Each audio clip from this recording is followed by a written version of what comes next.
Beloved, I've entitled my message this night, Don't Be Convinced Yet. I want to speak about don't be convinced yet. Sometimes you may be comfortable, depending on where you find yourself. Example is like Moses. Moses was raised up in a palace, but he was not convinced about the life that he was living at the palace. He decided that I have to make a move. I have to make an impact. There is something in me that God really, really wants me to do. And if you read the Bible, it says that he saw two people fighting, one Egyptian, one Israelite. And then he went and fought for the Israelite and killed the Egyptian. And then some people saw him and he became terrified. He wanted to run away until he heard that somebody wanted to go and report him to Pharaoh. And he was so afraid of Pharaoh, so he decided to run away and leave behind everything. Now let's look at this picture. Somebody being raised up in the palace. If it was just by killing somebody that made him run away, then that would have been ridiculous. I mean, he's a prince. If even Pharaoh comes to know that he killed somebody, he can explain. He can say a lie, blah, blah, blah, blah, and then save himself. But here is a man who decided that there is a blood that is inside of me. There is a gene that is inside of me that speaks for the Israelites more than the Egyptian. Tonight, if you are here, God has something unique in your life. He has impacted something beautiful in your life. That thing in your life has something in connection with your destiny. If you are here, come on, shout, I receive it. Child of God, God has impacted so many things in us. But sometimes we rely on these things. Sometimes we feel so comfortable. Moses felt comfortable in the palace until when he killed the Egyptian, not knowing that that was the start of his destiny. I want to tell you something, my brother, my sister, that is here. When God met Peter, Peter was a fisherman, just a common fisherman, not knowing that he was a rock of the church. Now when God saw Matthew was also a tax collector. He became an apostle. Hallelujah. When God saw Luke was a medical doctor, but now we have his records in the Bible. There is something behind what you are seeing. It doesn't matter the palace you live in. It doesn't matter how much treatment you get. It doesn't matter how well you get paid at your workplace. If God says move, don't say I don't want to move. Move. That lies your destiny. I see destinies that are being turning around. I see God that is changing people's destiny. Come on, shout, I receive it.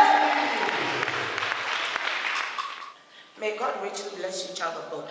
And one amazing thing about the apostles was that I saw the life of Saul, who was a lawyer. Saul was a very powerful lawyer. He was persecuting the Christians. He was always making sure that Christians will suffer for things that even they haven't done.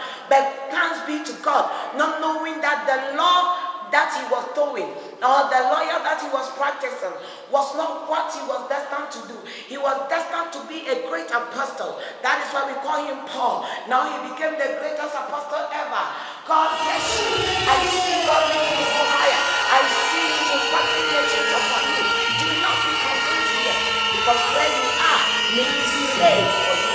That there is something that God wants you to do. Don't just leave the palace there. Go out of your palace. Go and claim nations. Go out of your palace. Go and exhibit skills. Go out of your palace. Go and conquer nations. Go out of your palace. Tell your neighbor, go out of your palace. God wants you to go out of your palace. Get out of your palace. And that is your destiny. God is about to do something. Miracle is going to happen. Receive that miracle in the name of Jesus. When you read Judges chapter 6 verse 27, it speaks of Gideon. God wanted to use Gideon. Gideon was always asking, how can I see this God? That marvelous God, that powerful God who did awesome things in the time of my forefathers. And one day God revealed himself to him. But God told him, before I can use you, do not be convinced at where you are, because you are staying in a diabolic place. You are staying in an altar that does not glorify my name. So I cannot manifest myself there. Am I speaking to somebody? Sometimes you may find yourself in a certain location that because of that location, God cannot receive you. Because of that evil altar, you are still single. Because of that satanic altar, you are still not married. Because of that satanic area that you stay, things are not moving for you. I speak prophetically. As I'm listening, I see God lifting up giants. I see so many testimonies. I see great people. I see big people. I see mighty people. I see destiny changers. I see nation shakers that God is going to raise. If you are part of them, come on, shout, I receive it. I receive it. In the name of Jesus. I want you to tell you something.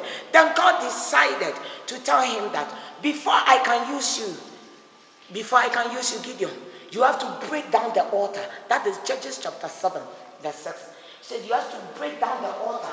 He broke down the altars of Baal before God was able to use him. Sorry, Judges chapter 6, verse 27.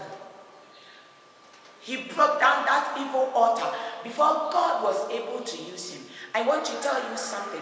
Do not be convinced at the area that you are. You may be comfortable at your church. You may be comfortable at your workplace. You may be comfortable living in your father's house. Nobody is asking you to leave, but your destiny is calling you. Get out of your palace and go and meet your destiny. Gideon decided to obey God. He broke and destroyed all the Baals. He broke and destroyed all the gods. He destroyed everything and built a holy altar for the Most High God. Guess what? God decided to show himself big. He decided to bless him more. He decided to enlighten him more. God richly bless you. I know after today, you are getting out of your palaces. You will not be convinced at where you are. There is something bigger ahead of you. There is something stranger that God wants you to go and explore. Get out of your palace and go and explore.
hwɛ wo bi sɛ de asafo yi so nyan ne wo dance etenti a wo ti ye nyina enye sika bi obi ba ha no bi twa na mo Awurade tumi ne na hoɔden a ɔna modon so wo ba fie a yɛ counseling free yɛn charge obi ansana yɛn ɔnkɔhye yɛn charge obi ansana Awurade ayɛ bibia ma Awurade de abrabia wo yɛ ne wo pɛ na ne ma yɛn nti na meto nsa fo another way any brother bia yɛ powerful prophetic service estate amapa ne wie area kwase da bia so ti fie na mo paso ya to nsa fo ɔkyena kwase ya ibra Overcomers Palace Church ofaka wo rest osimesi wo Boston Lodge opposite where we have giant symbols a 2-minute walk to where the church is. I especially invite you Ragaya do the branch no back up at Chimay or at Chimay no Shamia the 2 minutes after Sembra Chimia my house behind Pay Ubo say and sample as easy one a director or so or bar a random switch or by your cassie be a kayama Yamisha no mouse and copies in Bishami. So wo YouTube subscribe me or Pastor Bibi YouTube but in videos say new one be a baby and so be nashi na so Facebook there any Overcomers Palace and our Pastor Bibi Ministries log in our Facebook na ko like him oh person be said and I maybe one on tiasia making numbers on the screen na free never be sure everybody may buy the man me cause so na shira wo na be a pine farmer wo and we Jesus Christ to him. Amen. Watch us same time next week. God bless you.